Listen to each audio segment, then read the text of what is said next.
Bangsa Indonesia pada tahun 2024 ini akan dihadapi oleh dua momen penting, yaitu yang pertama adalah pemindahan ibu kota dari daerah khusus Jakarta ke ibu kota negara Nusantara yang berada di Penajem, Pasir Utara, Kalimantan Timur. Dan yang kedua adalah pergantian kepemimpinan dari Presiden Joko Widodo kepada Presiden terpilih Bapak Prabowo Subianto.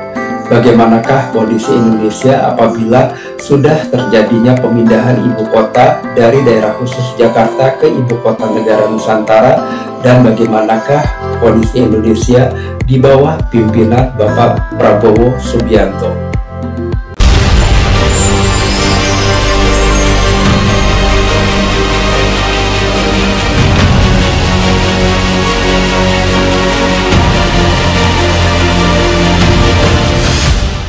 Di tahun 2024 ini pemerintah telah merencanakan untuk memindahkan ibu kota negara Republik Indonesia dari daerah khusus Jakarta ke ibu kota negara Nusantara yang terletak di Penajam Pasir Utara, Kalimantan Timur.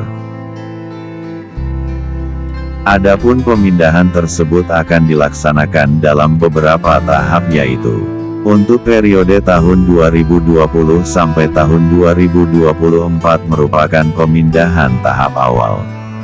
Tahapannya dilakukan pembangunan infrastruktur utama, misalnya Istana Kepresidenan, Gedung MPR DPR. Selain itu juga dilakukan pembangunan perumahan di area utama IKN. Untuk periode tahun 2025 sampai tahun 2035 menjadi periode pembangunan IKN sebagai area inti yang tangguh. Di fase ini dilakukan pengembangan fase kota berikutnya seperti pusat inovasi dan ekonomi. Lalu, dilakukan penyelesaian pemindahan pusat pemerintahan, mengembangkan sektor-sektor ekonomi prioritas dan menerapkan sistem insentif untuk sektor-sektor ekonomi prioritas sehingga diharapkan bisa mencapai Sustainable Development Goals (SDGs). Kemudian, untuk periode tahun 2035 sampai tahun 2045 merupakan tahapan membangun seluruh infrastruktur dan ekosistem 3 kota untuk percepatan pembangunan Kalimantan Timur. Dalam fase ini salah satunya memperluas pengembangan kota dan menyelesaikan konektivitas antar dan dalam kota.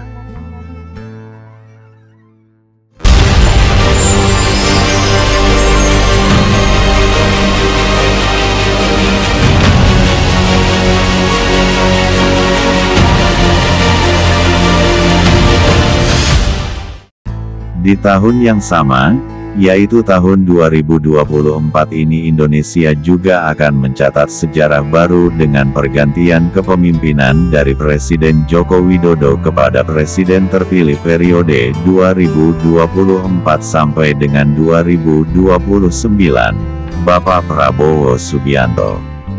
Adapun tahapan dan jadwal pelaksanaan pemilu 2024 diatur di dalam Peraturan KPU Nomor 3 Tahun 2022 dan Peraturan KPU Nomor 5 Tahun 2024. Di dalam kedua peraturan ini, disebutkan bahwa pelantikan Presiden dan Wakil Presiden yang terpilih melalui pemilu 2024 akan dilaksanakan pada tanggal 20 Oktober tahun 2024.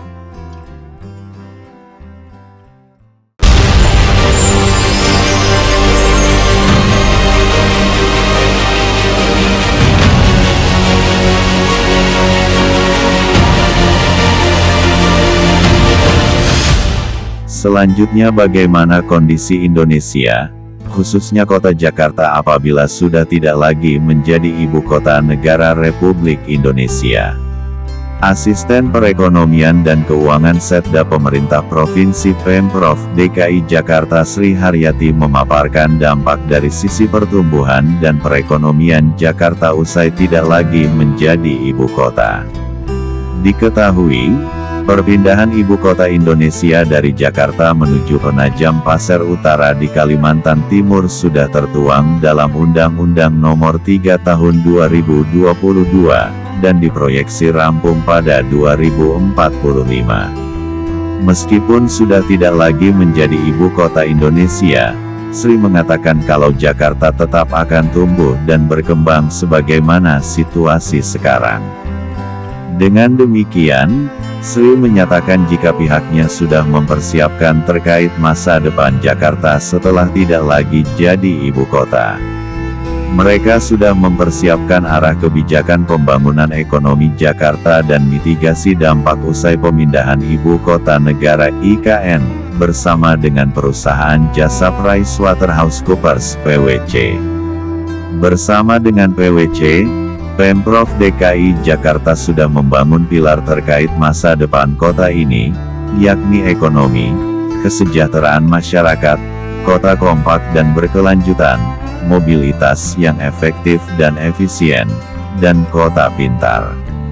PwC juga sudah membuat prediksi soal laju ekonomi Jakarta dalam berbagai skenario.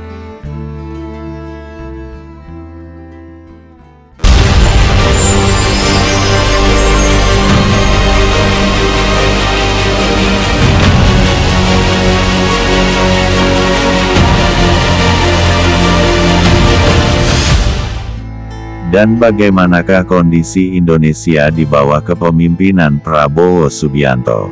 Prediksi menurut ekonom Center of Reform on Economics Core Indonesia Muhammad Ishak mengatakan pertumbuhan ekonomi di bawah Prabowo Gibran akan bergantung pada beberapa hal.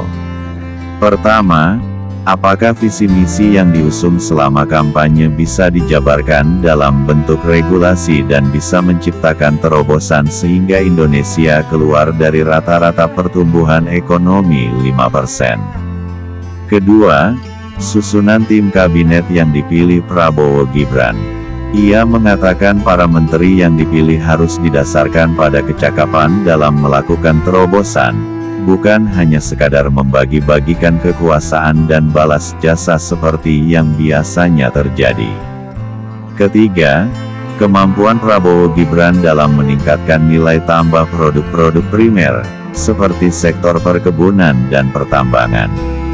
Ia mengatakan Prabowo Gibran bisa saja meningkatkan nilai tambah produk-produk primer asal mereka memperluas dan memperdalam proses hilirisasi pada berbagai komoditas. Sementara itu, Direktur Eksekutif Institute for Development of Economics and Finance (INDEF), Esther Sri Astuti khawatir Prabowo Gibran akan lebih banyak bagi-bagi jabatan ketimbang Jokowi. Pasalnya, Koalisi Indonesia Maju yang diisi partai parlemen hingga non-parlemen sangatlah gemuk.